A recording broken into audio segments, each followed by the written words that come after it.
권 기자, 수출은 지난해보다 좋다는데 살림살이는 빠듯하다. 이게 요즘 많이 하는 얘기죠. 네. 올해 상반기 직장인들의 임금도 작년보다 덜 오른 걸로 나타났다고요? 네. 상용 근로자, 그러니까 정규직 직장인들의 월급만 본 거라서 전체 직장인 체감과 좀 차이가 있기는 할 텐데요. 아무튼 정규직들의 올해 상반기 임금은 월 평균이 404만 6천 원 정도였고요.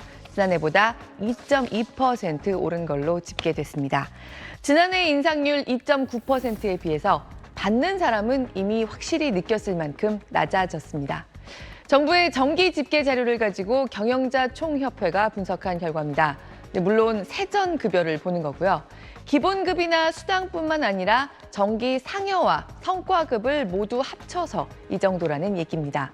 사실 기본급은 평균적으로 3.5%가 올랐는데요. 성과급이나 고정 상여를 뜻하는 특별급여가 상반기에 지난해보다 5.7% 감소한 영향이 컸습니다. 결국 성과급이 줄었다는 얘기죠. 2023년에 부진했던 경기가 연초에 주로 나오는 성과급에 반영되면서 2년 연속 줄어들었습니다. 2022년 상반기에 특히 대기업들 위주로 성과급을 두둑히 받은 곳들이 적지 않습니다. 코로나 직후의 충격에서 세계 경기가 빠르게 회복되면서 우리 수출도 호조를 보였고요. 그때 좋았던 분위기가 특히 대기업 성과급에는 확실히 반영됐었죠. 하지만 이후에 반도체를 비롯한 주요 품목들의 수출 경기가 또 빠르게 하강하면서 지난해와 올해까지 기업들 성과급에 영향을 미치고 있고요. 요즘 우리 내수 부진의 여러 가지 요인 중 하나로 지목되기도 합니다. 네, 반도체 경기가 여기에도 영향이 있었군요. 또 대기업만 보면은 임금이 아예 소폭 줄어들었다고요? 네, 300인 이상 대기업에 다니는 정규직 직장인들의 통장에 올해 상반기에 찍힌 월급 전체 금액, 월 평균 586만 8천 원 정도였는데요. 지난해보다 0.2% 줄어든 겁니다. 네, 이것도 결국 성과급 얘기입니다. 앞으로도 누적돼서 쭉 영향을 미칠 기본급은 올해 상반기에도 대기업들이 사실은 제일 많이 올랐습니다. 4.3%의 인상률을 유지했습니다. 그런데 대기업들은 전체 급여 항목에서 비중이 24%나 되는 특별급여, 성과급에서 지난해보다 12.3% 줄어들다 보니까요. 월급 통장에 찍힌 전체 금액은 줄었다는 겁니다. 하지만 300인 미만 사업장은 원래 특별급여가 통장에 찍히는 숫자에서 차지하는 비중이 8.5% 정도에 그치고요. 약간이지만 늘어나기도 해서 받는 돈 전체로 보면 1년 전에 비해서 3.1%의 임금 상승률을 기록했다고 나왔습니다. 월 평균 364만 2천 원 수준입니다. 어쨌든 300인 사업장을 기준으로 나눠서 보면 지난해 하반기보다 대기업과 중소, 중견기업 간의 평균 임금 격차가 다소 줄어드는 모습은 관찰됐습니다. 평균의 함정이 있긴 하지만 전반적으로 대기업 급여의 62.1% 수준으로 살짝 더 올라갔습니다. 사업체 규모를 기준으로 봤을 때 30인 미만의 중소기업이 2년 연속해서 정규직들의 임금 상승률은 가장 높은 걸로 나온 기업군이긴 합니다. 올해 상반기에 30명에서 100명 미만 규모의 중기업 사업장들은요. 앞으로 영향이 누적될 기본급보다는 성과급 같은 특별급여를 조금 더 올려주고 지나간 모습이 눈에 띕니다. 네, 업종별로도 분석해 보셨죠? 어디가 임금이 높던가요? 네, 이미 짐작하시는 분들도 많을 것 같은데 전체 17개 업종 중에서 가장 임금이 높은 편인 업은 역시 금융보험업이었습니다. 월 평균 751만 1천 원을 기록했습니다. 가장 급여가 적은 숙박과 음식점업이 월 255만 7천 원 수준입니다. 네, 반도체, 자동차, 조선 같은 주요 수출 업종은 제조업에 물려 있죠.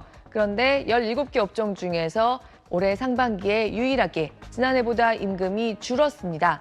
역시 지난해까지의 수출 부진을 반영한다고 볼 수 있습니다. 네, 이렇게 보면 올해는 특정 수출 대기업들이 역대 최대 실적을 내고 있기 때문에 내년 초에 일부는 두둑한 성과급을 받아들게 될 걸로 예상할 수 있습니다.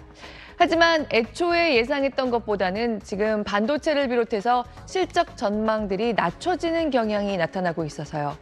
상반기에 내수는 힘들어도 수출은 좋다고 했던 이 분위기가 얼마나 지속될지, 연말 연초에 내수를 살릴 직장인들 월급 통장으로 얼마나 이어질 수 있을지 조금씩 우려가 나오고 있기도 합니다. 네, 권혜리 기자 잘 들었습니다. 권 기자, 추석을 다들 넉넉하게 보내야 할 텐데 좀 아쉬운 소식입니다. 네. 올해 이 명절 상여금 주는 기업이 많지 않을 걸로 조사가 됐다고요? 네. 이번 추석에 상여금을 지급할 계획이 있다는 기업이 절반도 채 되지 않는다는 설문조사 결과가 나왔습니다. 커리어 플랫폼 기업인 사람인이 회원사 470개 기업을 대상으로 집계한 결과입니다. 네, 직원들에게 추석 상여금을 준비했다는 회사가 47.7%밖에 안 되는 건 사람인이 2012년부터 똑같은 질문으로 설문조사를 실시해온 이래 가장 낮은 수준입니다. 네, 지난해와 2022년에는 이 조사를 실시하지 않았기 때문에 최근과 바로 비교할 수는 없지만요. 아무튼 지난 10년 동안 집계했던 중에서는 제일 저조한 수치고요. 절반이 채 되지 않는 건 2018년 이후로 처음이기도 합니다. 네, 사람인의 조사가 해마다 같은 기업들을 대상으로 하진 않기 때문에 정확하게 연속성이 있다고 말하긴 어렵지만요.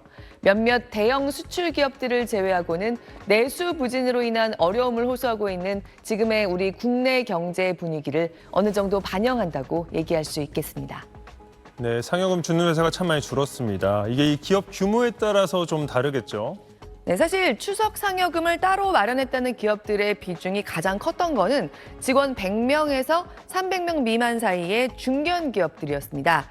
해당 조사에서 이번에 중견 기업 구간만 상여금을 주는 회사가 절반을 넘겼습니다. 네, 오히려 조사 대상 중에서 300인 이상 대기업 30곳은 40%만 추석 상여금을 지급하기로 계획하고 있었습니다. 직원 99명까지의 중소기업들은 47.7%만 지급 계획을 갖고 있습니다. 네, 이 대답만 가지고 단순 비교를 하기 어렵긴 합니다. 대기업들 중에는 아예 고정 상여금을 책정해서 굳이 명절을 따지지 않고 지급 시기를 1년에 걸쳐서 적당히 배분해 놓은 기업들이 적지 않기 때문입니다. 네, 그때그때 경영 상황에 따라서 더 나오고 덜 나오는 상여는 보통 연말 연초에 책정하고요. 그래도 올해 추석 상여금을 주지 않는 이유에 대한 기업들의 응답을 보면 내수 부진이 확실히 명절에 우리 지갑을 얇게 하고 있는 분위기는 포착됩니다. 올해 상여금을 주지 않기로 결정한 기업들 5곳 중에 한 곳꼴인 18.3%는 지난해엔 지급했었다고 대답했고요. 사정상 지급 여력이 없다. 위기 경영 중이다. 상반기 목표를 달성하지 못해서 상여금을 주기 어렵다는 대답들이 적지 않게 나왔습니다. 명절 상여를 책정하지 않은 이유에 대해서 선물로 대체했다는 응답이 41% 가까이로 가장 많이 나오긴 했는데요. 아무래도 상여금보다 선물이 돈이 훨씬 덜 들죠. 올해 상여금을 지급하는 회사들의 평균 지급액은 66만 6천 원 정도였습니다. 20만 원에서 30만 원 사이를 책정한 기업이 5곳 중에 한 곳꼴로 가장 많았고요. 그 다음으론 40만 원에서 60만 원 사이, 그리고 100만 원에서 150만 원 사이도 12.1%나 되긴 합니다. 반면에 직원들에게 주는 선물 비용의 평균은 8만 1천 원 선이었습니다. 네, 받는 돈이 줄어도 이 추석 선물 같은 거를 확 줄이긴 좀 힘들잖아요. 네. 올해 추석 선물에 얼마나 돈을 쓸까 이 조사한 결과도 있죠. 네, 대한상의가 전국의 20세 이상 소비자 1,000명을 대상으로 물어봤더니 절반이 넘는 56.2%는 지난해만큼은 선물에 돈을 쓰게 될 것 같다고 대답했습니다. 늘리겠다는 응답도 29%가 넘었습니다. 15% 가까이는 선물 비용을 줄일 계획입니다. 다만 돈은 전만큼 쓰거나 더 쓴다고 해도 선물을 살 때 제일 중요하게 생각하는 건 이른바 가성비다는 응답이 70% 가까이 됐습니다. 선물 한 개당 책정하는 금액도 5만 원 이하로 보고 있다는 응답이 절반이 훌쩍 넘는 55.4%였습니다. 5만 원 이하의 선물로 대형마트나 온라인에서 주로 한두 개 정도만 구입해서 부모님을 챙기겠다. 이게 제일 일반적인 추석 선물 경향으로 집계됐습니다. 네, 권 기자 오늘도 잘 들었습니다. 네, 친절한 경제 시간입니다. 오늘도 권혜리 기자와 함께하겠습니다. 권 기자 안녕하세요. 안녕하세요. 네, 최근 들어서 단기간에 연봉이 크게 오른 회사들이 꽤 있다고요. 네, 코로나19 사태 이후로 오히려 임금이 크게 오른 대기업들이 좀 있습니다. 그러면서 직장인 연봉에 있어서 일종의 상징 같은 숫자인 연봉 1억 원을 평균적으로 훌쩍 넘은 기업들이 잇따르고 있습니다. 요즘 상장사들이 지난해 운영에 대한 보고서를 속속 올리고 있는 공시 시즌이죠. 이 보고서들을 보면 일단 LG전자가 지난해 처음으로 직원 평균 연봉이 1억 1,200만 원을 기록했습니다. 처음 1억 원을 돌파한 겁니다. 2021년보다 15.5%가 한꺼번에 올랐습니다. 대기업하면 가장 먼저 떠오르는 회사 중에 하나인 삼성전자는 평균 1억 3,500입니다. 사실 삼성전자는 재작년보다 오히려 약간 줄어든 거긴 한데요. 삼성전자와 함께 국내 반도체 쌍두마차인 SK하이닉스는 16.2% 늘어서 1억 3,385만 원을 기록했습니다. 원래 급여 수준이 높기로 유명한 정유업계 대기업들도 지난해 연봉이 크게 올랐습니다. S-오일은 전년보다 무려 49%가 오른 1억 7,100만 원, SK에너지도 45.9%나 올라서 1억 5,700만 원이 평균입니다. GS칼텍스는 19.8% 올라서 1억 5,400만 원이었습니다. 재작년까지 금융업이 아닌 상장사 중에 평균 연봉 1억 원이 넘는 기업이 21곳으로 집계된 적이 있으니까요. 지난해 기준으로는 훨씬 늘어난 걸로 추산됩니다. 근데 이 연봉이라는 게 네. 평균 연봉이잖아요. 네. 그러니까 뭐 예를 또 들어보면 네. 뭐 임원이 예를 들어서 뭐 100억을 받는 회사가 있다. 네. 그러면 이 임원의 임금까지 이 평균에 다 포함된 건가요? 네, 그렇습니다. 그래서 평균의 함정이라는 이야기를 하는 거죠. 네. 보통 회사들이 공시에 직원 급여를 표기할 때는 우리가 흔히 생각하는 직원뿐만 아니라 미등기 임원까지 포함시킵니다.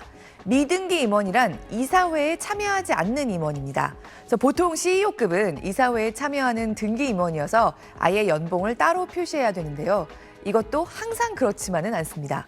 이를테면 삼성전자 이재용 회장은 미등기 임원입니다. 그러니까 삼성전자 직원들 평균 연봉 계산에 이재용 회장 연봉까지 녹아 들어가 있다는 겁니다. 근데 아무튼 흔히 생각하는 임원, 전무, 상무 이런 임원들은 거의 다 미등기 임원이라서 직원 연봉에 포함시켜서 공시합니다. 그래서 고액연봉 관련 뉴스 나올 때마다 연봉이 많이 오르지 않은 회사 다니는 분들도 속상하지만 크게 올랐다고 지금처럼 뉴스에 이름 오르내리는 회사 다니는 분들도 불만이 있습니다. 나는 그렇게 못 받는다 하고 많이 말씀하시죠. 그래도 기본적인 흐름으로는 고액 연봉으로 언급되는 회사들의 월급이 좋은 편인 건 맞고요. 또 지난해 특기할 점이 앞서 말씀드린 회사들처럼 두 자릿수 이상의 임금 인상률을 보인 곳들이 꽤 있었다는 겁니다. 대체로 대기업들의 연봉 인상폭이 괜찮았습니다. 경영자 총협회 분석으로는요, 지난해 300인 이상 사업장의 연봉 인상률이 평균 6.4%를 기록했습니다. 그럼 중소기업들은 어땠습니까? 대기업들보다 확실히 좀 덜 올랐습니다. 네. 300인 미만 사업장의 평균적인 연봉 인상률은 4.6%였습니다. 지난해 전체적으로 상용 근로자들의 연평균 임금 총액은 4,650만 원이었습니다. 이것도 추이가 중요한 건데요. 코로나 원년인 2020년엔 거의 제자리에서 맴돈 연봉 인상률이 상당히 호전되기는 했습니다. 그러니까 코로나로 인한 타격이 컸던 여행업이나 사설, 학원 같은 곳들이 포함된 교육 서비스업을 제외하면요. 특히 최근에 실적이 좋았던 금융업을 비롯해서 2021년부터 좋아진 실적이 반영된 지난해 연봉이 크게 뛴 회사들이 등장한 겁니다. 다만 자세히 들여다보면요. 기본급보다는 실적에 따른 성과급으로 많이 올린 연봉입니다. 다시 말해서 요즘 같은 경기 침체 상황에는 줄어들 여지가 존재하는 상승이었던 거죠. 그리고 억대 연봉 회사들 이야기가 쏟아지지만 앞서 살펴본 것처럼 임원들 보수까지 녹아있는 숫자고 이것도 대기업 위주였습니다. 월급 오른 사람들이 많다는데 나만 소외되는 것 같은 기분을 느낀 1,500만 중소기업 근로자들이 훨씬 많습니다. 가장 중요한 것, 정작 지난해 기록적으로 오른 물가를 감안하면요. 우리나라 사람들의 임금은 지난해 전체적으로 사실상 줄어들었습니다. 물가를 반영한 월 평균 실질 임금 2021년보다 0.2% 줄어든 걸로 집계됩니다. 그런데 올해는 예고됐던 대로 실제 수출 상황도 좋지 않은데 물가는 여전히 지난해 못지않게 오르고 있죠. 그나마 명목 숫자만이라도 임금이 꽤 올랐다는 기분을 느끼는 사람들이 나왔던 지난해 같은 분위기도 올해는 어려울 걸로 보인다는 겁니다. 네, 오늘도 잘 들었습니다. 고맙습니다.